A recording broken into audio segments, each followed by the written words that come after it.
10 ನಿಮಿಷ, 15 ನಿಮಿಷ, 1 ಗಂಟೆ, 2 ಗಂಟೆ, ಒಂದು ಅಧ್ಯಯನದ ಪ್ರಕಾರ ಸರಿಸುಮಾರು 4 ಗಂಟೆ ಈ ಮೊಬೈಲಲ್ಲಿ ಮಕ್ಕಳು ಪ್ರತಿದಿನ ಸಮಯವನ್ನು ಹಾಳು ಮಾಡ್ತಿದ್ದಾರಂತೆ. 1.5 ವರ್ಷದ ಹುಡುಗನ್ನ ಕಂಪ್ಲೀಟ್ ಸೈಲೆಂಟ್ ಮಾಡುತ್ತೆ ಅಂದರೆ ಒಂದು ಮೊಬೈಲು ಅವ್ನು ಒಂದು 10 ನಿಮಿಷ ಯೂಸ್ ಮಾಡ್ಬೋದು. ಯಾಕಪ್ಪ ಅಂದರೆ ಆ ಟೈಮಲ್ಲಿ ಊಟ ಮಾಡಿಸ್ಬೇಕಾದ್ರೆ ಮತ್ತು ಆ ಒಂದಷ್ಟು ಬೇರೆ ಆಕ್ಟಿವಿಟಿಗಳು ಮಾಡ್ಬೇಕಾದ್ರೆ ಮೊಬೈಲ್ ಕೊಡಲೇಬೇಕಾದಂಥ ಪರಿಸ್ಥಿತಿ ಆ ಅಜ್ಜಿಗೆ ಬಂದೇ ಬರುತ್ತೆ. ಆದರೆ ಮಕ್ಕಳು ತಿನ್ನುವಂಥ ಒಂದು ಪ್ಯಾಕೆಟ್ ಚಿಪ್ಸಲ್ಲಿ ಸರಿಸುಮಾರು 600-700 ಕ್ಯಾಲೋರಿ ಇರುತ್ತೆ ಸರ್. ಅಂಥದ್ದು 10 ರೂಪಾಯಿ ಪ್ಯಾಕೆಟ್ನ ಒಂದು 5 ಆದರೂ ತಿಂತಾರೆ. ಸಣ್ಣ ಮಕ್ಕಳಲ್ಲೇ ಶುಗರು, BP ಜಾಸ್ತಿ ಆಗ್ತಿದೆ. ಇದು ಬಳಕೆ ಮೊಬೈಲ್ ಜಾಸ್ತಿ ಆಗ್ತಿರೋದ್ರಿಂದಾನೇ ಎಲ್ಲೋ ಒಂದು ಕಡೆ ಅಫೆಕ್ಟ್ ಆಗ್ಬೋದು. ಯಾಕಂದ್ರೆ ಒಂದು 4 ಗಂಟೆ 5 ಗಂಟೆ ಅಥವಾ ಸುಮ್ಮನೆ ಕೂತ್ಕೊಂತಾನೆ. ಎಷ್ಟು ಜನ ಮಿಡ್ಲ್ ಕ್ಲಾಸ್ ಪೀಪಲ್ ಅಲ್ಲಿ ಗಂಡ ಹೆಂಡತಿ ಜೀವನ ಮಾಡೋ ಜಾಗದಲ್ಲಿ ಇಬ್ರು ಮಕ್ಳು ಇರ್ತಾರೆ, ಅವ್ರಿಗೆ ಎಷ್ಟು ಜನ ತಂದೆ ತಾಯಿ ಜೊತೆಲಿ ಇರ್ತಾರೆ. ಇನ್ನೊಂದು ನಿಮಾನ್ಸ್ತಾರೆ, ಇನ್ನೊಂದು 10 ಹಾಸ್ಪಿಟ್ಲ್ ಓಪನ್ ಮಾಡಬೇಕು ನಮ್ಮ ಬೆಂಗಳೂರಲ್ಲಿ, ಆ ಮಟ್ಟಕ್ಕಂತೂ ಬಂದೇ ಬರುತ್ತೆ. ಜೊತೆಗೆ ಮಕ್ಳುಗಳು ಇವತ್ತು ಅವರು ಕ್ವಾಲಿಟಿ ಟೈಮ್ನ ಅವ್ರು ಏನಾದ್ರು ರೀಲ್ಸ್ ಮಾಡೋದ್ರಲ್ಲಿ ಕಳೆದಿದ್ದೇ ಆಯ್ತು ಅಂದ್ರೆ ಮಕ್ಕಳನ್ನ ನಾವು ಜವಾಬ್ದಾರಿಯಿಂದ ಸಾಕ್ಬೇಕಾಗಿರ್ತಕ್ಕಂಥ ಕಂಪ್ಲೀಟ್ ಜವಾಬ್ದಾರಿ ಪೇರೆಂಟ್ಸ್ದಾಗಿರುತ್ತೆ. ಸರ್, ನಮ್ಮ ತಾತಾಜಿ ಇಷ್ಟೆಲ್ಲ ಕಷ್ಟಪಟ್ಟು ದುಡ್ದವರಲ್ಲ.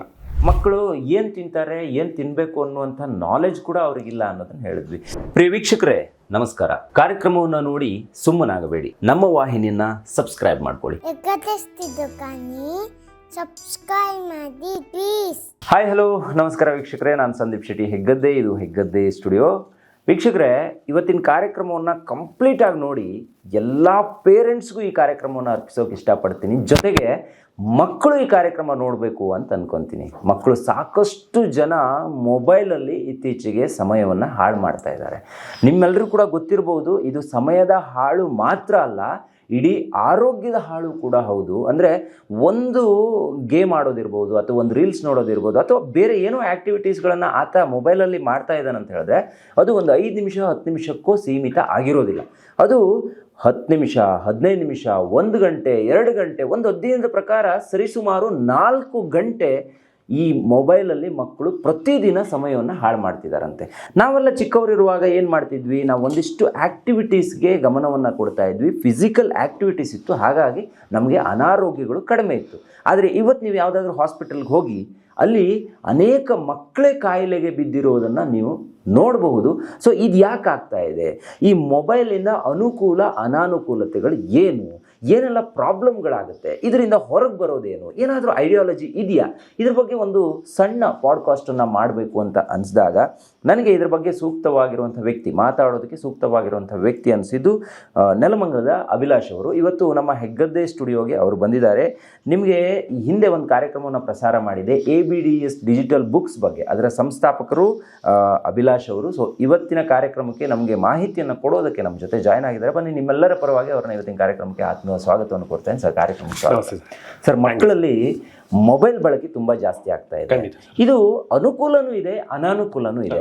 ಇದ್ರ ಬಗ್ಗೆ ಒಂದು ಮಾಹಿತಿಯನ್ನು ಕೊಡಿಸ್ಬೇಕು ಅಂತಾನೆ ಇವತ್ತು ನಿಮ್ಮನ್ನು ನಮ್ಮ ಸ್ಟುಡಿಯೋಗೆ ಬರಮಾಡ್ಕೊಂಡ್ವಿ.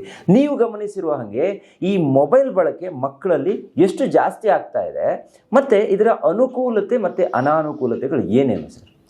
ಸರ್, ಖಂಡಿತ 2019-20 ಕೋವಿಡ್ ಅಂತ ಬಂತಲ್ಲ, ಯಾಕಾದ್ರೂ ಕೋವಿಡ್ ಬಂತು, ಆ ಟೈಮಲ್ಲಿ ಒಂದಷ್ಟು ಜನ ದೈಹಿಕವಾಗಿ ನಮ್ಮನ್ನ ಅಗ್ಲಿ ಹೊಲ್ಟೋದ್ರು. ಬಟ್ ಅದಾದ್ಮೇಲೆ ಶಿಕ್ಷಣ ಕ್ಷೇತ್ರದಲ್ಲಾಗಿರ್ಬೋದು, ಸ್ಕೂಲ್ಗಳಾಗಿರ್ಬೋದು ತಗೊಂಡಂತ ಒಂದಷ್ಟು ಕ್ರಮ ಅಲ್ಲಿವರೆಗೂ ಪೇರೆಂಟ್ಸ್ ಬಹಳ ಅವಾಯ್ಡ್ ಮಾಡ್ತಿದ್ರು ಮೊಬೈಲ್ ಅಂದ್ರೆ ಮಕ್ಕಳ ಹತ್ರ. ಬಟ್ ಅದಾದ್ಮೇಲೆ ಪೇರೆಂಟ್ಸೇ ಖುದ್ದಾಗಿ ಟ್ಯಾಬ್ ಮತ್ತೆ ಮೊಬೈಲ್ ಕೊಡ್ಸೋ ಅಂತ ಪರಿಸ್ಥಿತಿ ಶುರುವಾಯ್ತು. ಎಲ್ಲಿ ಚೇಂಜ್ ಆದ್ರೆ 2020 ಒಂದು ಲೆಕ್ಕ, 2020 ಆಚೆಗೆ ಒಂದು ಲೆಕ್ಕ ಅನ್ನಂಗೆ ಸ್ಟಾರ್ಟ್ ಆಯ್ತು. ಮಕ್ಳುಗಳ ಕೈಲಿ ಮೊಬೈಲ್ ಹೋಯ್ತು. ಮೊಬೈಲ್ ಹೋದ್ಮೇಲೆ ಅದಕ್ಕೆ ಸಂಬಂಧಪಟ್ಟಂತ ಒಂದಷ್ಟು ವಿಚಾರಗಳು, ಅದಕ್ಕೆ ಆಗೋಂಥ ವಿಚಾರಗಳು, ಅವ್ರಿಗೆ ಅನುಕೂಲ ಆಗುವಂತ ವಿಚಾರಗಳ ಜೊತೆಗೆ ಅನಾನುಕೂಲ ಆಗ್ತಕ್ಕಂಥ ವಿಚಾರಗಳನ್ನೇ ಜಾಸ್ತಿ ಅದನ್ನ ಫಾಲೋ ಮಾಡಕ್ ಬಂದ್ರು. ಯಾವ ತರ? ಇದಕ್ಕೆ ಸಂಬಂಧಪಟ್ಟ ಒಂದು ಯೂಟ್ಯೂಬ್ ಅಲ್ಲಿ ಒಂದಷ್ಟು ಚಾನಲ್ಸ್ ಗಳಿದಾವೆ, ವಾಟ್ಸ್ಆಪ್ ಗಳಲ್ಲಿ ಒಂದಷ್ಟು ಬ್ರಾಡ್ಕಾಸ್ಟ್ ಗಳಿದಾವೆ, ಜೊತೆಗೆ ಈ ಕಡೆ ಬಂದ್ರೆ ಸೋಷಿಯಲ್ ಮೀಡಿಯಾ ಪ್ಲಾಟ್ಫಾರ್ಮ್ ಗಳಿದಾವೆ. ಇಲ್ಲಿ ಏನಾಗುತ್ತೆ ಅಂದ್ರೆ ಅಗತ್ಯಕ್ಕಿಂತ ಜಾಸ್ತಿ ಮಕ್ಕಳುಗಳು ತಮ್ಮ ಕಾಲವನ್ನ ಮೊಬೈಲ್ ಅಲ್ಲಿ ಕಳೀತಾ ಹೋಗ್ತಾ ಇದಾರೆ. ಏನಾಗುತ್ತೆ ಈಗ ನೀವ್ ಹೇಳಿದಂಗೆ ಅಧ್ಯಯನದ ಪ್ರಕಾರ ಏನಾಗ್ತಿದೆ, ಒಂದು ಮೊಬೈಲ್ ನಾವೇ ಆಗಿರ್ಬೋದು ಇಲ್ಲ ಮಕ್ಕಳಾಗಿರ್ಬೋದು, ಒಂದು ಸತಿ ಒಂದು ರೀಲ್ ನ 10 ಸೆಕೆಂಡ್ ನೋಡಿ ಸ್ಕ್ರಾಲ್ ಮಾಡಕ್ ಸ್ಟಾರ್ಟ್ ಮಾಡ್ತೀವಿ ಅಂದ್ರೆ ಅಲ್ಲಿ ಶುರುವಾಗುತ್ತೆ. ಅದು ಅರ್ಧ ಗಂಟೆ ಆಗ್ಬೋದು, 1 ಅವರ್ ಆಗ್ಬೋದು. ಈಗ ನಮ್ಮ ಮನೇಲಿ 1.5 ವರ್ಷದ ನನ್ನ ತಮ್ಮನ ಮಗ ಇದ್ದಾನೆ ಸರ್. ಅವನು ಮನೇಲಿ ಗಲಾಟಿ ಮಾಡ್ತಾ ಇದ್ದಾನೆ ಅಂತ ಗೊತ್ತಾಗುತ್ತೆ. ಯಾಕಪ್ಪ ಅಂದ್ರೆ 10 ನಿಮಿಷ ನಮ್ಮ ತಾಯಿ 10 ನಿಮಿಷ 4-5 ಸತಿ ಏ ಚಿಂಟ ಅಂತ ಸೌಂಡ್ ಮಾಡ್ತಾರೆ. ಓಕೆ. ಆ ಸೌಂಡ್ ಬಂದಾಗ ಅವ್ನ ಕೈಲಿ ಮೊಬೈಲ್ ಇಲ್ಲ, ಅವ್ನ್ ನಿದ್ದೆ ಮಾಡಿಲ್ಲ ಅನ್ನೋದು ಗೊತ್ತಾಗುತ್ತೆ. ಅವ್ನು ಯಾವಾಗ ಸೌಂಡ್ ಬರಲ್ಲ, ನಮ್ಮಮ್ಮ ಯಾವಾಗ ಆರಾಮಾಗಿರ್ತಾರೆ ಸೌಂಡ್ ಮಾಡ್ತಿಲ್ಲ ಅಂದ್ರೆ, ಇಲ್ಲ ಒಂದು ಅವ್ನ ಕೈಲಿ ಮೊಬೈಲ್ ಇರುತ್ತೆ, ಇಲ್ಲ ಅವ್ನ್ ನಿದ್ದೆ ಮಾಡ್ತಾ ಇರ್ತಾರೆ. ಆದ್ರೆ ಆ ಮಟ್ಟಿಗೆ ಎಫೆಕ್ಟಿವ್ ಆಗಿದೆ ಮೊಬೈಲ್ ಅನ್ನೋದು. 1.5 ವರ್ಷದ ಹುಡುಗನ್ನ ಕಂಪ್ಲೀಟ್ ಸೈಲೆಂಟ್ ಮಾಡುತ್ತೆ ಅಂದ್ರೆ ಒಂದು ಮೊಬೈಲ್. ಅವ್ನ ಒಂದ್ 10 ನಿಮಿಷ ಯೂಸ್ ಮಾಡ್ಬೋದು. ಯಾಕಪ್ಪ ಅಂದ್ರೆ ಆ ಟೈಮಲ್ಲಿ ಊಟ ಮಾಡಿಸ್ಬೇಕಾದ್ರೆ ಮತ್ತೆ ಆ ಒಂದಷ್ಟು ಬೇರೆ ಆಕ್ಟಿವಿಟಿಗಳು ಮಾಡ್ಬೇಕಾದ್ರೆ ಮೊಬೈಲ್ ಕೊಡ್ಲೇಬೇಕಾದಂತ ಪರಿಸ್ಥಿತಿ ಆ ಅಜ್ಜಿಗೆ ತಾಯಂದ್ರಿಗೆ ಬಂದೇ ಬರುತ್ತೆ. ಆ ಟೈಮಲ್ಲಿ ಮಕ್ಕಳುಗಳು ಯಾವ ಲೆವೆಲ್ ಕಂಟ್ರೋಲ್ ಮಾಡುತ್ತೆ ಅಂದ್ರೆ, ನಾವು ಕಿರ್ಚ್ಕೊಂಡು ಕೂತ್ಕೊಂಡು ಮಾಡದೇ ಇರತಕ್ಕಂತ ಕಂಟ್ರೋಲ್ ಒಂದು ಮೊಬೈಲ್ ಕೇವಲ ಸ್ಕ್ರಾಲ್ ಮಾಡೋದ್ರ ಮುಖಾಂತರ ಆ ಕಂಟ್ರೋಲ್ ಆಗುತ್ತೆ. ಬಟ್ ಅದ್ರಲ್ಲಿ ಎಷ್ಟು ಅನುಕೂಲ ಆಗ್ತಕ್ಕಂಥ ವಿಚಾರಗಳು ಮಕ್ಕಳಿಗೆ ಯಾವ್ದು ಹೋಗಲ್ಲ. ಇಲ್ಲಿ ನನಗೆ ಈ ಒಂದು ವಿಚಾರದ್ದು ಪಾಡ್ಕಾಸ್ಟ್ ಮಾಡ್ಬೇಕು ಅಂತ ನೀವು ಹೇಳಿದಾಗ ನನಗೆ ಬಹಳ ಖುಷಿ ಆಯ್ತು. ನಾನು ಇದ್ರ ಬಗ್ಗೆ ಒಂದಷ್ಟು ಡಾಕ್ಟರ್ಸ್ ಹತ್ರ, ಒಂದಷ್ಟು ಟೀಚರ್ಸ್ ಹತ್ರ, ಜೊತೆಗೆ ಈ ಸಬ್ಜೆಕ್ಟ್ ಓರಿಯೆಂಟೆಡ್ ಮಕ್ಕಳುಗಳ ಬಗ್ಗೆ ವಿಚಾರಗಳನ್ನ ತಿಳ್ಕೊಂಡಿರೋರ ಹತ್ರ ನಾವು ಕೇಳ್ತಾ ಹೋದಾಗ ಅವ್ರು ಹೇಳಿದ್ರು, ಮಕ್ಕಳುಗಳು ಗೊತ್ತಿಲ್ಲದೋ ಇವತ್ತು ನಮ್ಗೆ ಅದ್ರ ರಿಸಲ್ಟ್ ಗೊತ್ತಾಗ್ತಲ್ಲ, ಬಿದ್ದೋಗ್ಬಿಟ್ಟಿದ್ದಾರೆ ಆಲ್ರೆಡಿ. 90% ಆಫ್ ಮಕ್ಕಳು ಮೊಬೈಲ್ ಅಲ್ಲಿ ಬಿದ್ದೋಗ್ಬಿಟ್ಟಿದ್ದಾರೆ.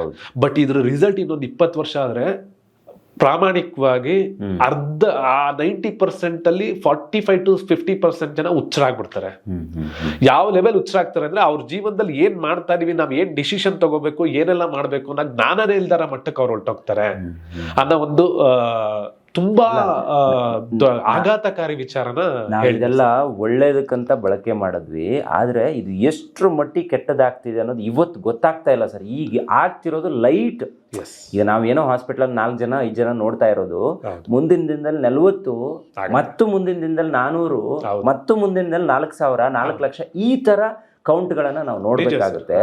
ಈಗ ಮಕ್ಕಳು ಮೊಬೈಲ್ ಅನ್ನ ಯೂಸ್ ಮಾಡ್ತಿರ್ತಾರೆ ಸರ್, ಪೇರೆಂಟ್ಸ್ ಏನೋ ತಂದು ಕೊಡ್ತಾರೆ, ಇಲ್ಲ ಇವಾಗೆಲ್ಲ ಆನ್ಲೈನ್ ಅಲ್ಲಿ ಚಿಪ್ಸ್ಗಳು ಅದು ಇದು ಎಲ್ಲಾ ಮನೆಗೆ ತರಿಸ್ಕೋಬಹುದು, ಹಿಂಗ್ ನೋಡ್ತಾರೆ ಸರ್, ಹಿಂಗ್ ತಿಂತಿರ್ತಾರೆ. ಯಾವ್ದು ಕೈಗೆ ಸಿಗ್ತಾ ಇದೆ, ಯಾವ್ದು ಬಾಯಿಗೆ ಹೋಗ್ತಾ ಇದೆ ಗೊತ್ತಾಗ್ತಾ ಇಲ್ಲ.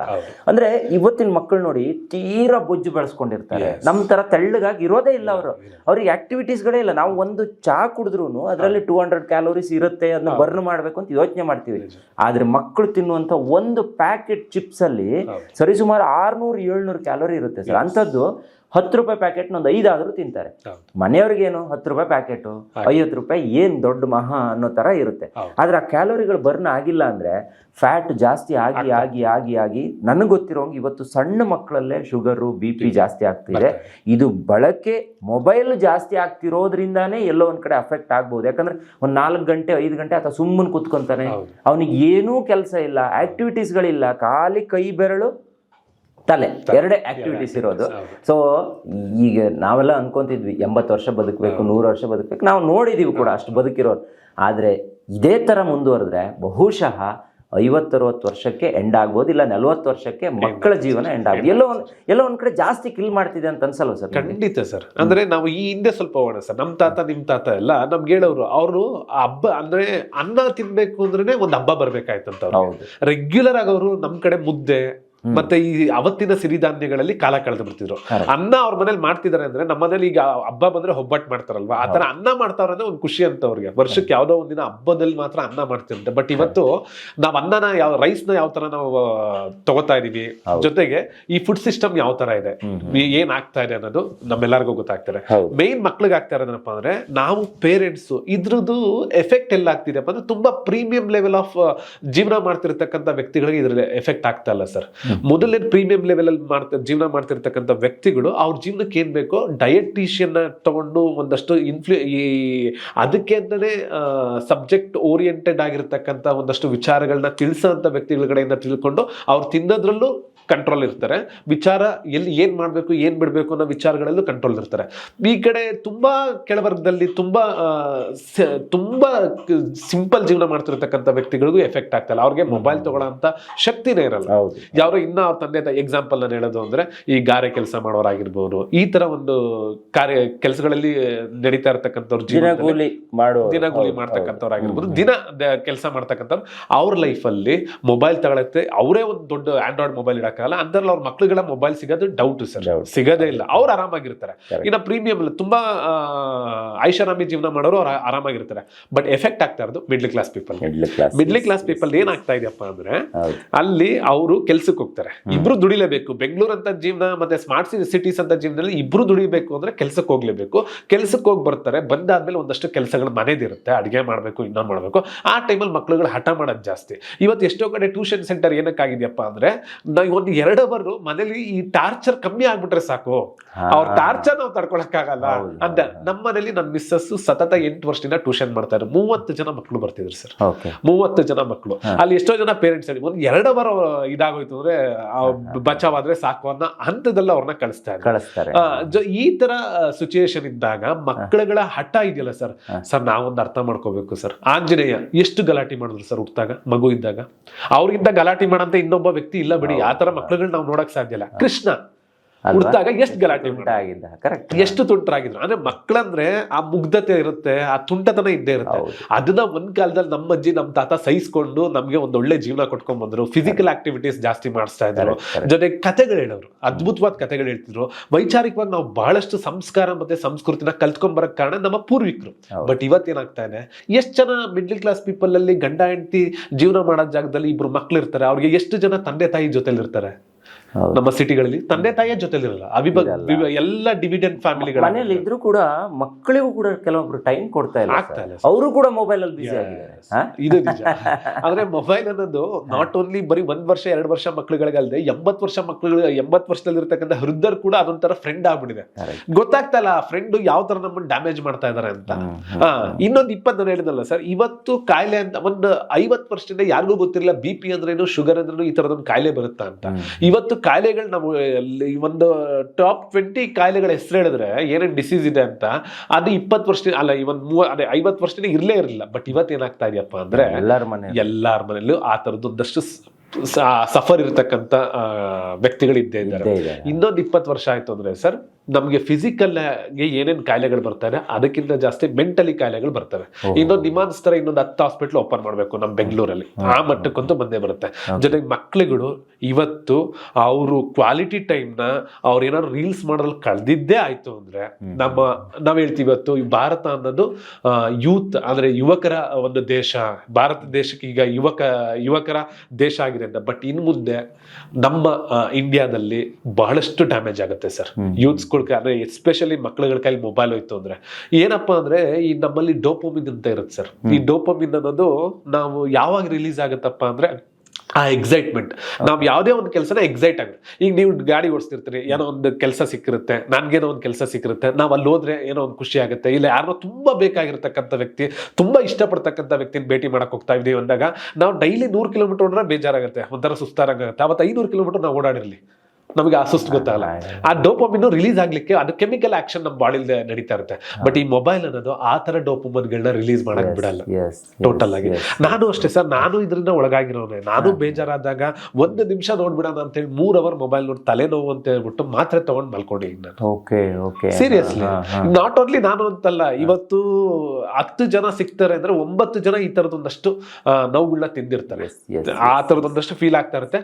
ಕೆಲವೊಬ್ರು ಅರ್ಥ ಮಾಡ್ಕೊಂತಾರೆ, ಕೆಲವೊಬ್ರು ಅರ್ಥ ಮಾಡ್ಕೊಳ್ಳಲ್ಲ. ಸರ್, ಈಗ ಒಂದು ನಿಮ್ಮ ಹತ್ರ ಕೇಳೋದು, ಇದರಿಂದ ಹೊರಗೆ ಬರೋದು ಹೆಂಗೆ? ಏನಾದ್ರೂ ಮಾರ್ಗೋಪಾಯಗಳು ಇದೆಯಾ? ಹೊರಗೆ ಬರೋದಕ್ಕೆ ಏನಾದ್ರೂ ಒಂದು ಸಜೆಷನ್ ಕೊಡ್ಬೋದಾ? ಮೇನ್ ಏನಪ್ಪಾ ಅಂದ್ರೆ ಪೇರೆಂಟ್ಸ್ ಸರ್, ಮಕ್ಕಳನ್ನ ನಾವು ಜವಾಬ್ದಾರಿಯಿಂದ ಸಾಕ್ಬೇಕಾಗಿರ್ತಕ್ಕಂಥ ಕಂಪ್ಲೀಟ್ ಜವಾಬ್ದಾರಿ ಪೇರೆಂಟ್ಸ್ ಆಗಿರುತ್ತೆ. ಪೇರೆಂಟ್ಸ್ ಎಷ್ಟು ಮಟ್ಟಿಗೆ ಕ್ವಾಲಿಟಿ ಟೈಮ್ ಮಕ್ಕಳ ಮೇಲೆ ಕೊಡ್ತಾರೆ ಅನ್ನೋದ್ರ ಮೇಲೆ ಡಿಪೆಂಡ್ ಆಗುತ್ತೆ. ಕ್ವಾಲಿಟಿ ಟೈಮ್ ಕೊಡ್ತಾರೆ ನಿಜ. ಜೊತೆಗೆ ಪೇರೆಂಟ್ಸ್ ಏನಾಗಿದೆಯಪ್ಪ ಅಂದ್ರೆ ಈ ದುಡ್ಮೇಲೆ ಕಳೆದೋಗ್ಬಿಟ್ಟಿದ್ದಾರೆ ಸರ್. ನಮ್ಮ ತಾತ ಅಜ್ಜಿ ಇಷ್ಟೆಲ್ಲ ಕಷ್ಟಪಟ್ಟು ದುಡ್ದವರಲ್ಲ. ನಮ್ಮ ತಂದೆ ತಾಯಿ ಕೂಡ ಇಷ್ಟೆಲ್ಲಾ ಕಷ್ಟಪಟ್ಟು ಬೆಳಿಗ್ಗೆಯಿಂದ ಸಾಯಂಕಾಲದವರೆಗೂ ದುಡಿದ್ರು ಅವ್ರು ಇಲ್ಲ ಅಂತಲ್ಲ, ಬಟ್ ಇಷ್ಟೆಲ್ಲ ಕಷ್ಟಪಡ್ತಿರಲಿಲ್ಲ. ಈಗ ದುಡಿಯೋದೇ ಕಷ್ಟ ಆಗ್ಬಿಟ್ಟಿದೆ. ಅಂಥದ್ರಲ್ಲಿ ಮಕ್ಳುಗಳಿಗೆ ನೀವು ಕ್ವಾಲಿಟಿ ಟೈಮ್ ಕೊಡ್ಲಿಲ್ಲ ಅಂದ್ರೆ ಇವತ್ತಿನ ಪೇರೆಂಟ್ಸ್ ಏನೋ ಇವತ್ತೆಲ್ಲ ಕಷ್ಟಪಟ್ಟು ದುಡಿತಾ ಇರೋದು ಏನಕ್ಕೋಸ್ಕರ ಸರ್? ಮುಂದೆ ನನ್ನ ಮಗು ಚೆನ್ನಾಗಿರ್ಬೇಕು, ನನ್ನ ಮಗ ಚೆನ್ನಾಗಿರ್ಬೇಕು, ನನ್ನ ಮಗಳು ಚೆನ್ನಾಗಿರ್ಬೇಕು ಅಂತ. ಬಟ್ ನೀವು ಇವತ್ತು ಕ್ವಾಲಿಟಿ ಟೈಮ್ ಕೊಡ್ಲಿಲ್ಲ ಅಂದ್ರೆ ಅವ್ರ ಭವಿಷ್ಯ ಶೂನ್ಯ. ಶೂನ್ಯ ಇನ್ನು 20 ವರ್ಷ ಆದ್ಮೇಲೆ ಅವ್ರ ಭವಿಷ್ಯ ಶೂನ್ಯ ಆಗುತ್ತೆ. ಅವರು ಇವತ್ತು ನೀವ್ ಇರ್ತೀರಿ, ನೀವು ಸಾಕ್ತಿರಿ, ಎಲ್ಲ ಆಸ್ತಿ ಮಾಡ್ಕೊಡ್ತೀರಾ, ದೊಡ್ಡ ದೊಡ್ಡ ಆಸ್ತಿಗಳೇ ಮಾಡ್ಕೊಟ್ಟು ಹೋಗ್ತೀರಿ. ನಾಳೆ ದಿನ ಆಸ್ತಿ ಅನುಭವಿಸಕ್ಕೆ ಅವ್ನಿಗೆ ನಾಲೆಡ್ಜೇ ಇಲ್ಲ, ಅವ್ನಿಗೆ ವೈಚಾರಿಕತೆನೇ ಇಲ್ಲ ಅಂದ್ರೆ ಯಾವ ತರ ಆಗುತ್ತೆ? ಸೊ ಇದು ಪೇರೆಂಟ್ಸ್ ಮಾಡ್ಬೇಕಾಗಿರೋದು ಕ್ವಾಲಿಟಿ ಟೈಮ್ ಕೊಡ್ಬೇಕು. ಎಷ್ಟು ಸಾಧ್ಯ ಆಗುತ್ತೋ ಅಷ್ಟು ಮೊಬೈಲ್ ಇಂದ ಮಕ್ಕಳನ್ನ ದೂರ ಇಡಬೇಕು. ಕೊಡ್ಲಿಲ್ಲ ಅಂದ್ರೆ ಇನ್ನ ಒಳ್ಳೇದೇ ಸರ್. ಈ ಮೊಬೈಲ್ ಇಂದ ಒಂದು ರೇಡಿಯೇಷನ್ ಹೊರಗೆ ಬರುತ್ತೆ, ಅದು ಕೂಡ ತುಂಬಾ ಎಫೆಕ್ಟ್ ಇದೆ ಅನ್ನೋದು ಇತ್ತೀಚೆಗೆ ವರದಿ ಆಗಿತ್ತು. ಎಲ್ಲಿ ಟವರ್ಗಳಿದೆ ಆ ಟವರ್ ಪಕ್ಕ ಯಾರ್ಯಾರು ಜೀವಿಸ್ತಿದ್ದಾರೆ ಅವರೆಲ್ಲರೂ ಕೂಡ ತುಂಬಾ ಆರೋಗ್ಯದ ಮೇಲೆ ಕಾಳಜಿ ಇರಬೇಕು. ಪ್ರಾಬ್ಲಮ್ ಆಗುತ್ತೆ, ಮಕ್ಕಳಾಗಲ್ಲ, ಆದ್ರೂ ಕೂಡ ಸರಿಯಾದ ಮಕ್ಕಳಾಗಲ್ಲ. ಕ್ಯಾನ್ಸರ್ ಸಂಬಂಧಪಟ್ಟಂತ ಕಾಯಿಲೆಗಳು ಬರ್ತಾರೆ ಟವರ್ ಕೆಳಗಡೆ ಅವರಿಗೆ. ಜೊತೆಗೆ ಟ್ರಾಯ್ ಕೂಡ ಹೇಳುತ್ತೆ ಸರ್, ನಮ್ ಮೆಸೇಜ್ಗಳು ಬರ್ತಾ ಇರುತ್ತೆ, ನಾವು ಟವರ್ ಪರ್ಮಿಷನ್ ಟವರ್ ನಿರ್ಮಾಣ ಮಾಡಕ್ಕೆ ನಾವು ಪರ್ಮಿಷನ್ ಕೊಡ್ತಾ ಇಲ್ಲ, ನೀವೇನಾದ್ರು ಪರ್ಮಿಷನ್ ಕೊಟ್ರೆ ನಾವು ಜವಾಬ್ದಾರರಲ್ಲ. ಯಾಕಪ್ಪ ಅಂದ್ರೆ ಇವತ್ತು ಅಕ್ಕಿಗಳು, ಪಕ್ಷಿಗಳು, ಕಾಗೆ ಎಲ್ಲಿದೆ ಸರ್? ಗಿಡಿ ತೋರಿಸಿ ಸರ್ ನೋಡೋಣ. ಈ ಸರ್ಕಲ್ ಅಲ್ಲಿ ಒಂದು ಗಿಡಿ ತೋರಿಸಿ, ಒಂದು ಗುಬ್ಬಚ್ಚಿ ತೋರಿಸಿ. ಆ ರಕ್ತನ ಕಂಪ್ಲೀಟ್ ರೇಡಿಯೇಷನ್ ಎಫೆಕ್ಟ್ ಅಲ್ಲಿ ಆ ಒಂದು ಪಕ್ಷಿಗಳ ಜೀವನನೇ ಹೊಲ್ಟೋಗ್ಬಿಟ್ಟಿದೆ. ಜೀವನ ಇಲ್ಲ, ಕಾಣ್ತಾನೆ ಇಲ್ಲ, ಆ ವಂಶನೇ ಹೊಲ್ಟೋಯ್ತು. ಈಗ ಏನ್ ಕೊಡ್ಬೇಕು ಅದಕ್ಕಿಂತ ಜಾಸ್ತಿ ಕೊಡ್ತಿದಾರಂತೆ. ಅಂದ್ರೆ ಈಗ ಎಲ್ಲಾ ಕಡೆನೂ ಕನೆಕ್ಟ್ ಆಗ್ಬೇಕು, ನಮ್ಮ ನೆಟ್ವರ್ಕ್ ಎಲ್ಲೂ ಒಂದ್ ಕಡೆ ಲೂಸ್ ಕನೆಕ್ಷನ್ ಆಗ್ಬಾರ್ದು ಅನ್ನೋ ಕಾರಣಕ್ಕೆ ಏನ್ ಪವರ್ ಕೊಟ್ಟಿದ್ದಾರೆ ಅದರ 2-3 ಟೈಮ್ಸ್ ಜಾಸ್ತಿ ಕೊಡ್ತಿದ್ದಾರೆ, ದೂರಕ್ಕೆ ಕೊಡ್ತಿದ್ದಾರೆ. ಇದೆಲ್ಲವೂ ಕೂಡ ಅಫೆಕ್ಟ್ ಆಗ್ತಿದೆ. 2G 3G 4G ಈಗ 5G ಕಾಲದಲ್ಲಿ ನಾವಿದೀವಿ ಸರ್. ಈಗ ಈ ರೂಮ್ ಒಳಗಡೆ ಎಷ್ಟು ರೇಡಿಯೇಷನ್ ಒಳಗಡೆ ನಾವಿದೀವಿ ಅಂತ ಹೇಳಕ್ಕಾಗಲ್ಲ ಸರ್. ಲೈಟ್ ಇಂದ ಒಂದು ರೇಡಿಯೇಷನ್, ಜೊತೆಗೆ ನಾವು ಪೇಂಟ್ ಹೊಡೆದಿದ್ದು ಒಂದು ರೇಡಿಯೇಷನ್ ಇರುತ್ತೆ, ಜೊತೆಗೆ ಪೇಂಟಿಂಗ್ ರಿಫ್ಲೆಕ್ಟ್ ಆಗಿ ಅಲ್ಲಿ ಬರ್ತಕ್ಕಂಥ ರೇಸ್ ಕೂಡ ಕಡೆಯಿಂದ ರೇಡಿಯೇಷನ್ ಇರುತ್ತೆ ಸರ್. ಎಷ್ಟೋ ಜನ ಇವತ್ತು ಸ್ಪೆಕ್ಸ್ ಹಾಕ್ತಾರೆ ಸರ್, ಕನ್ನಡಕ್ಕೆ ಹಾಕ್ತಾರಲ್ಲ, ಕಣ್ಣಿನ ಪ್ರಾಬ್ಲಮ್ ಹಾಕಲ್ಲ ಸರ್. ಆ ರೇಡಿಯೇಷನ್ ಎಫೆಕ್ಟ್ ಇಂದ ನಮ್ ಕಣ್ಣು ಬಚಾವ್ ಆಗ್ಬೇಕು ಅಂತ ಹಾಕ್ತಾರೆ. ನಾನು ಕಣ್ಣಿನ ಪ್ರಾಬ್ಲಮ್ ಕನ್ನಡಕ್ಕೆ ಹಾಕಿಲ್ಲ, ಅಲ್ಟ್ರಾ ಅದೊಂದಷ್ಟು ರೇಡಿಯೇಷನ್ ಏನ್ ಬರುತ್ತೆ ಅದ್ರ ಎಫೆಕ್ಟ್ ಇಂದ ನಮ್ ಕಣ್ಣು ಸೇಫ್ ಆಗ್ಲಿ ಅನ್ನೋ ಕಾರಣಕ್ಕೋಸ್ಕರ ಕನ್ನಡಕ್ಕೆ ಹಾಕಿರೋದು. ಇವತ್ತು ಕನ್ನಡಕ್ಕೆ ಎಷ್ಟೇ ಸ್ಪೆಕ್ಸ್ ಮೇಕರ್ಸ್ ಮತ್ತೆ ಎಷ್ಟೋ ಲೆನ್ಸ್ ಕಾರ್ಡ್ ಗೊತ್ತಾದ್ರೆ ಅದಕ್ಕೋಸ್ಕರನೇ ಬರ್ತಾ ಇದೆ. ಸರ್, ಈಗ ನಾವು ಮಾತಿನ ಮಧ್ಯೆ ಹೇಳಿದ್ವಿ ಮಕ್ಕಳ ಫುಡ್ ಕೂಡ ಸರಿಯಾಗಿ ಸಿಗ್ತಾ ಇಲ್ಲ, ಅಂದ್ರೆ ಆ ಫುಡ್ ಸ್ಟ್ರಕ್ಚರೇ ಸರಿಯಾಗಿಲ್ಲ. ಮಕ್ಕಳು ಏನ್ ತಿಂತಾರೆ, ಏನ್ ತಿನ್ಬೇಕು ಅನ್ನುವಂತ ನಾಲೆಜ್ ಕೂಡ ಅವ್ರಿಗಿಲ್ಲ ಅನ್ನೋದನ್ನ ಹೇಳಿದ್ವಿ. ಫುಡ್ ಸಿಸ್ಟಮ್ ಏನಾದ್ರು ಸರಿ ಮಾಡೋದು ಆತರ ನಾವ್ ಹೆಂಗ್ ಬೆಳೆದ್ವಿ? ನಾವೇನ್ ಡೈಲಿ ಪಾನಿಪುರಿ ತಿಂತಿದ್ವಾ? ಡೈಲಿ ಗೋಬಿ ಮಂಚೂರಿ ತಿಂತಿದ್ವಾ ಸರ್? ಗೋಬಿ ಮಂಚೂರಿ ಅವಾಗ ಒಂದು 5 ರೂಪಾಯಿಗೆ ನಮಗೆ ಸಿಕ್ಬಿಟ್ರೆ, ಒಂದು 6 ತಿಂಗಳಿಗೋ 1 ವರ್ಷಕ್ಕೋ 5 ರೂಪಾಯಿ ಸಿಕ್ಬಿಟ್ರೆ ನಮ್ಗೆ ನೆನಪಿದೆ. ಇನ್ನ 5 ರೂಪಾಯಿ ತಗೊಂಡು ಗೋಬಿ ಮಂಚೂರಿ ತಿನ್ನಕ್ಕೆ ತುಂಬಾ ಖುಷಿಯಾಗಿ ತಿಂತಿದ್ವಿ. ಬಟ್ ಇವತ್ತೇನಾಗ್ತಿದೆ ಅಂದ್ರೆ ಮಕ್ಳುಗಳಿಗೆ ಆ ಕಾಸಿನ ಬೆಲೆನೇ ಗೊತ್ತಾಗ್ತಾ ಇಲ್ಲ.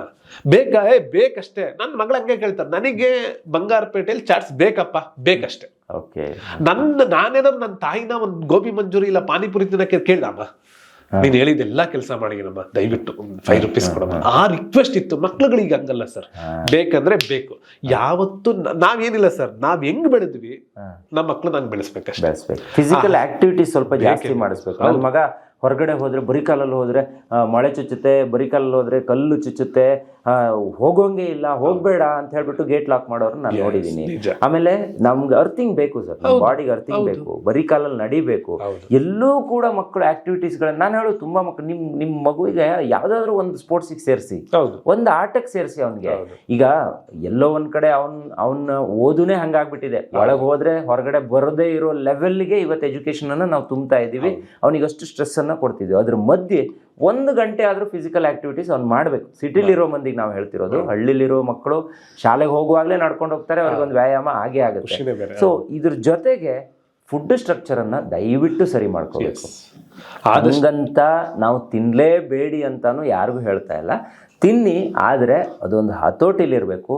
ತಿಂಗಳಿಗೆ 1 ಸಲನೋ 2 ಸಲನೋ ಎಲ್ಲ ಚಂದ ಸರ್. ಇದೇ ಹಿಂಗೆ ಮುಂದುವರೆದ್ರೆ ಯಾವುದೋ ಪ್ಯಾಕೆಟಲ್ಲಿ ಸಿಗೋದೇ 15 ದಿನ ಆದರೂ ಅದು ಹೊಳಸು ಹೋಗಲ್ಲ ಅನ್ನುವಂಥ ಫುಡ್ಡನ್ನೇ ನಾವು ತಿಂತೀವಿ ಅನ್ನೋದಾದ್ರೆ ಬಹುಶಃ ಕ್ಯಾನ್ಸರ್ ಅನ್ನುವಂಥ ಮಹಾಮಾರಿ ಅಟ್ಯಾಕ್ ಆಗ್ಬಿಡುತ್ತೆ ಸರ್, ಅಲ್ವಾ? ಅದು ಆದವರಿಗೆ ಅದ್ರ ಅನುಭವ ಗೊತ್ತಿರುತ್ತೆ ಸರ್. ಅಲ್ಲ, ಎಲ್ಲಾರ ಮನೆ ಡೋರ್ ಹತ್ರ ನಿಂತಿದೆ ಸರ್. ಅದು ನಾವು ಡೋರ್ ಇಂದ ಆಚೆ ಕಳಿಸ್ಬೇಕು, ನಮ್ಮ ಫುಡ್ ಸಿಸ್ಟಮ್ ಚೆನ್ನಾಗಿರ್ಬೇಕು. ಸೀಸನಲ್ ಫ್ರೂಟ್ ಅಂತ ಬರುತ್ತೆ ಸರ್, ಯಾರು ತಿಂತೀಯಾರ ಸರ್? ಇಲ್ಲ, ಯಾರು ತಿಂತೀರ? ನಾವೆಲ್ಲ ಸೀಸನ್ ಫ್ರೂಟ್, ಸೀಬೆಹಣ್ಣು ಬಂದಾಗ ಸೀಬೆಹಣ್ಣು, ಮಾವಿನಣ್ಣು ಬಂದಾಗ ಮಾವಿನಣ್ಣು, ಹಲಸಿನಣ್ಣು ಬಂದಾಗ ಹಲಸಿನಣ್ಣು ಎಲ್ಲಾ ತಿಂದು ಎಂಜಾಯ್ ಮಾಡಿದೀವಿ. ಇವತ್ತು ಇದು 3 ಬಿಟ್ಟ ಅಂದ್ರೆ ಬೇರೆ ಹಣ್ಣುಗಳು ಇದಾವೆ ಅಂತಾನೆ ಗೊತ್ತಿಲ್ಲ ಅವ್ರಿಗೆ. ಇವತ್ತಿನ ಮಕ್ಳುಗಳಿಗೆ ನಾವ್ ಎಳ್ಚೆ ಹಣ್ಣು ಅಂತ ಬರ್ತಿತ್ತು, ಗಸಗಸೆ ಹಣ್ಣು ಅಂತ ಬರ್ತಿತ್ತು, ಎಲ್ಲ ಹೋಗಿ ನೀವು ನೋಡಿ ಮಾವಿನ ಹಣ್ಣು ಎಲ್ಲಾ ಸೀಸನ್ ಸಿಗುತ್ತೆ. ಆಕ್ಚುಲಿ ತಿನ್ಬಾರ್ದು. ಮಾವಿನ ಹಣ್ಣು ಯಾವ ಟೈಮಲ್ಲಿ ನಮ್ ಹಿಂದಿನವರು ತಿಂತಾ ಇದ್ರು ಅಥವಾ ಬೆಳಿತಾ ಇದ್ರು ಅದೇ ಟೈಮಲ್ಲಿ ತಿನ್ಬೇಕು. ಹಲಸಿನ ಹಣ್ಣು ಕೂಡ ಹಂಗೆ ಸರ್, ಬೆಂಗಳೂರಲ್ಲಿ 365 ದಿನಾನು ಸಿಗುತ್ತೆ. ಆ ತರ ತಿನ್ಬಾರ್ದು. ಅದು ತಿನ್ನೋದ್ರಿಂದ ತುಂಬಾ ದೊಡ್ಡ ತಪ್ಪಾಗುತ್ತೆ. ಯಾಕಂದ್ರೆ ನಮ್ಮ ಬಾಡಿ ಕೂಡ ಅದನ್ನ ಎಕ್ಸೆಪ್ಟ್ ಮಾಡಲ್ಲ. ಸೊ ಇದ್ರ ಬಗ್ಗೆ ಎಚ್ಚೆತ್ಕೊಳ್ಳೇಬೇಕು. ನನಗಂತೂ ತುಂಬಾ ಖುಷಿ ಆಯ್ತು ಸರ್. Yes, sir. ಯಾಕಂದ್ರೆ ನಾವು ಅನ್ಕೊಂಡಿದ್ದು ಈ ಮೊಬೈಲ್ ಬಳಕೆ ಇರ್ಬೋದು, ಮಕ್ಕಳ ಒಂದು ಜೀವನ, ಈಗ ಮಕ್ಕಳಲ್ಲಿ ಹಾರ್ಟ್ ಅಟ್ಯಾಕ್ಗಳು ಕೂಡ ತುಂಬಾ ಜಾಸ್ತಿ ಆಗ್ತಿದೆ, ಅದ್ರ ಬಗ್ಗೆ ಅಧ್ಯಯನಗಳು ಕೂಡ ನಡೀತಿದೆ. ಹೌದು. ನೋಡೋಣ ಮುಂದಿನ ದಿನದಲ್ಲಿ ಆ ಅಧ್ಯಯನದ ರಿಸಲ್ಟ್ ಯಾವ ರೀತಿ ಇರುತ್ತೆ ಅದ್ರ ಬಗ್ಗೆ ನಾವು ನಮ್ಮ ಪಾಡ್ಕಾಸ್ಟ್ ಅಲ್ಲಿ ಮಾತಾಡೋಣ. ಸೊ ಇದೇ ರೀತಿ ನಮ್ಮ ಕಾರ್ಯಕ್ರಮ ನಿಮಗೆ ಪ್ರತಿದಿನ ತಲುಪಬೇಕು ಅಂದರೆ ದಯವಿಟ್ಟು ಸಬ್ಸ್ಕ್ರೈಬ್ ಮಾಡ್ಕೊಳ್ಳಿ, ಸಪೋರ್ಟ್ ಮಾಡಿ ಅಂತ ಹೇಳೋಕೆ ಇಷ್ಟಪಡ್ತೀನಿ. ಕೊನೆಯದಾಗಿ ಏನಾದರೂ ಒಂದು ಪೇರೆಂಟ್ಸ್ಗಳಿಗೆ ಒಂದು ಸಜೆಷನ್ ಇಲ್ಲ, ಖಂಡಿತ ಸರ್, ಅದು ಕೊಡ್ಲೇಬೇಕು. ಇಲ್ಲಿ ಒಂದೊಂದು ಟಾಪಿಕ್ ಬಗ್ಗೆನೂ ನಾವು ಗಂಟೆ ಮಾತಾಡ್ಬೋದು ಸರ್, ಬಟ್ ಅದನ್ನ ನೋಡ್ತಕ್ಕಂಥ ವ್ಯಕ್ತಿಗಳು ಕೂಡ ನಮಗೆ ಟೈಮ್ ಕೊಡಲ್ಲ ಅಂದ್ರೆ ಸಹಜ. ಬಟ್ ನಾವಿಲ್ಲಿ ಸಿಕ್ಕಿರ್ತಕ್ಕಂಥ ಟೈಮಲ್ಲಿ ಪೇರೆಂಟ್ಸ್ಗೆ ನಾನು ಹೇಳೋದನಪ್ಪ ಅಂದ್ರೆ ದಯವಿಟ್ಟು ಅರ್ಥ ಮಾಡ್ಕೊಳ್ಳಿ, ನೀವು ಏನೋ ಅದ್ಭುತವಾಗಿ ನಿಮ್ದ ಕೆಲಸಗಳನ್ನ ಮಾಡ್ಕೊಂಡು ಬಹಳ ಶ್ರಮ ವಹಿಸ್ಬಿಟ್ಟು ಮಿಡ್ಲ್ ಕ್ಲಾಸ್ ಅಲ್ಲಿ ಇರ್ತಕ್ಕಂಥ ಪೇರೆಂಟ್ಸು ಬಹಳ ಶ್ರಮ ಕಷ್ಟಪಟ್ಟು ನಿಮ್ಮ ಮಕ್ಕಳುಗಳನ್ನ ಸಾಕುವಂತ ಹಂತದಲ್ಲಿದ್ರಿ. ಸೊ ನಿಮ್ಮ ಮಕ್ಕಳುಗಳ ಕೈಗೆ ಮೊಬೈಲ್ ಕೊಟ್ಟು ಮತ್ತೆ ಅನ್ವಾಂಟ್ ಈ ತರದೊಂದಷ್ಟು ಡಯಟ್ ಇಲ್ಲದೆ ಇರತಕ್ಕಂಥ ಫುಡ್ ಸಿಸ್ಟಮ್ ನ ನೀವು ಅಭ್ಯಾಸ ಮಾಡಿಸಿದ್ದೆ ಆಯ್ತು ಅಂದ್ರೆ ನೀವೆಲ್ಲ ದುಡ್ದಿರ್ತಕ್ಕಂಥ ಆಸ್ತಿನ ನಿಮ್ಮ ಮಕ್ಕಳು ಬರೀ ಹಾಸ್ಪಿಟಲ್ ಅಲ್ಲೇ ಕಳಿಬೇಕಾಗತ್ತೆ. ಅದ್ರ ಬಗ್ಗೆ ಬಹಳ ಎಚ್ಚರಿಕೆಯಿಂದ ನೀವು ಇವತ್ತೇನಾದ್ರೂ ಪ್ರಿಕಾಷನ್ ತಗೊಂಡು ನಿಮ್ಮ ಮಕ್ಕಳುಗಳಿಗೆ ಒಳ್ಳೆ ಅಭ್ಯಾಸಗಳು ಜೊತೆಗೆ ಒಳ್ಳೆ ವಿಚಾರಗಳನ್ನ ನೀವು ತಿಳಿಸ್ತಾ ಹೋದಷ್ಟು ನಿಮ್ಮ ಮಕ್ಕಳ ಭವಿಷ್ಯ ಚೆನ್ನಾಗಿರುತ್ತೆ. ನಿಮ್ ಕೈಲಿ ಫೈನಲಿ ನಿಮ್ಮ ಕೈಯಲ್ಲಿ ನಿಮ್ಮ ಮಕ್ಕಳ ಭವಿಷ್ಯ ಇದೆ. ನೀವು ಮಾಡೋ ದುಡ್ಡಲ್ಲ, ನೀವು ಮಾಡ್ತಕ್ಕಂಥ ಆಸ್ತಿಲಲ್ಲ. ನೀವೇನು ಇವತ್ತು ಮಕ್ಕಳುಗಳಿಗೆ ಅವರ ಜೀವನದ ಬಗ್ಗೆ ಆಗಿರ್ಬೋದು, ಅವ್ರ ಮೊಬೈಲ್ನ ಎಷ್ಟು ಯೂಸ್ ಮಾಡಬೇಕು ಅನ್ನೋದ್ರ ಬಗ್ಗೆ ಆಗಿರ್ಬೋದು, ಜೊತೆಗೆ ಅವ್ರ ಫುಡ್ ಸಿಸ್ಟಮ್ನ ನೀವು ಎಷ್ಟು ಕಂಟ್ರೋಲಲ್ಲಿ ಇಟ್ಟಿರ್ತೀರ ನಿಮ್ಮ ಮಕ್ಕಳ ಭವಿಷ್ಯ ಅಷ್ಟೇ ಚೆನ್ನಾಗಿರುತ್ತೆ. ಎಷ್ಟು ಹೇಳ್ತೀನಿ ಸರ್. ಎಸ್ ಖಂಡಿತ. ಸೊ ತುಂಬಾ ಖುಷಿ ಆಯಿತು, ಒಂದು ಒಳ್ಳೆಯ ಮಾಹಿತಿಯನ್ನು ಇವತ್ತಿನ ಕಾರ್ಯಕ್ರಮದಲ್ಲಿ ನಮ್ಮ ಜೊತೆಗೆ ಹಂಚಿಕೊಂಡ್ರಿ. ಸೊ ಹೆಗ್ಗದ್ದೆ ಸ್ಟುಡಿಯೋ ಕಡೆಯಿಂದ ನಿಮಗೆ ತುಂಬ ಥ್ಯಾಂಕ್ ಯು ಸೊ ಮಚ್. ಈ ಒಂದು ಸೋಷಿಯಲ್ ಕಾಸ್ನ ನೀವು ಅರ್ಥ ಮಾಡಿಕೊಂಡು ನಮ್ಗೆ ಕರೆಸ್ಬಿಟ್ಟು ಇದೊಂದು ಪ್ರೋಗ್ರಾಮ್ ಮಾಡೋವಂಥ ಒಂದು ಯೋಚನೆ ನಿಮಗೆ ಬಂತಲ್ಲ ಸರ್, ಥ್ಯಾಂಕ್ ಯು ಸರ್. ಇನ್ನು ಮುಂದೆ ಕಂಟಿನ್ಯೂ ಮಾಡೋಣ. ಏನಾದ್ರು ವಿಚಾರಗಳಿದ್ರೆ ಖಂಡಿತ ನಾನು ಇನ್ನೊಂದಷ್ಟು ಅಧ್ಯಯನ ಮಾಡಿ ನಿಮ್ಮ ಹತ್ರ ಬರ್ತೀನಿ. ಒಳ್ಳೇದಾಗ್ಲಿ ಸರ್, ಹೆಗ್ಗದ್ದೆಗೆ ಒಳ್ಳೇದಾಗ್ಲಿ. Yes thank you sir. ನೋಡಿದ್ರಲ್ಲ ವೀಕ್ಷಕರೇ, ಇದು ಈ ಹೊತ್ತಿನ ವಿಶೇಷ. ಸೊ ನಮಗಿರೋದು ಒಂದೇ, ಇಲ್ಲಿ ಒಂದು ಅವೇರ್ನೆಸ್ಸನ್ನು ನಾವು ಇವತ್ತಿಂದನೇ ಕ್ರಿಯೇಟ್ ಮಾಡಬೇಕು ಅಂತ. ಈ ಕಾರ್ಯಕ್ರಮವನ್ನು ಯಾರ್ಯಾರು ನೋಡ್ತಿದ್ದೀರಾ ದಯವಿಟ್ಟು ಒಂದು ಸಣ್ಣದಾಗಿ ಬದಲಾವಣೆಯನ್ನು ಮಾಡ್ಕೊಳ್ಳಿ. ಈಗ ನಾನು ತುಂಬ ಜನರಿಗೆ ಹೇಳ್ತೀನಿ ಲೇಟಾಗಿ ಹೇಳ್ಬೇಡಿ ಅಂತ, ಒಂದು ಸ್ವಲ್ಪ ಬೇಗ ಹೇಳೋಕೆ ಟ್ರೈ ಮಾಡಿ. ಹಾಗಂತ ನಾವು 5 ಗಂಟೆಗೆ ಹೇಳಬೇಕು ಅಂದರೆ ಆಗೋದಿಲ್ಲ, ಅಥವಾ 4 ಗಂಟೆ ಮೊಬೈಲ್ ಯೂಸ್ ಮಾಡ್ತಿರುವಂಥ ಮಕ್ಕಳನ್ನು ಒಂದೇ ಸಲ ಬಿಡಿಸೋದಕ್ಕೆ ಕೂಡ ಆಗೋದಿಲ್ಲ. ಸ್ವಲ್ಪ ಕಡಿಮೆ ಮಾಡಿ ಆದಷ್ಟು ಆ್ಯಕ್ಟಿವಿಟೀಸ್ ಬಗ್ಗೆ ಗಮನ ಕೊಟ್ಟು ನಮ್ಮ ಮನೆಯ ಆರೋಗ್ಯ ಇಡೀ ಕಂಪ್ಲೀಟ್ ಅಂದರೆ ನಮಗೆ ನಮ್ಮ ಮನೆ ಆರೋಗ್ಯ, ನಮ್ಮ ಮಕ್ಕಳ ಆರೋಗ್ಯ, ನಮ್ಮ ಫ್ಯಾಮಿಲಿ ಆರೋಗ್ಯ ಇರಬೇಕು ಅಂತ ಯೋಚನೆ ಇದ್ದರೆ ಸಾಕು. ಎಲ್ಲೆಲ್ಲೋ ಏನೇನೋ ಯೋಚನೆ ಮಾಡೋದಕ್ಕಿಂತ ನಮ್ಮ ಸರೌಂಡಿಂಗ್ ಇರುವಂಥದ್ದನ್ನು ಫಸ್ಟ್ ಕ್ಲೀನ್ ಮಾಡ್ಕೊಳ್ಳೋಣ. ಸೊ ಅಲ್ಲಿ ಚೆನ್ನಾಗಿ ಆರೋಗ್ಯವನ್ನು ಇಟ್ಕೊಳ್ಳೋಣ ಅಂತ ಹೇಳ್ತಾ ಇವತ್ತಿನ ಕಾರ್ಯಕ್ರಮ ಮುಗಿಸ್ತಾ ಇದ್ದೀನಿ. Stay tune, Heggadde studio.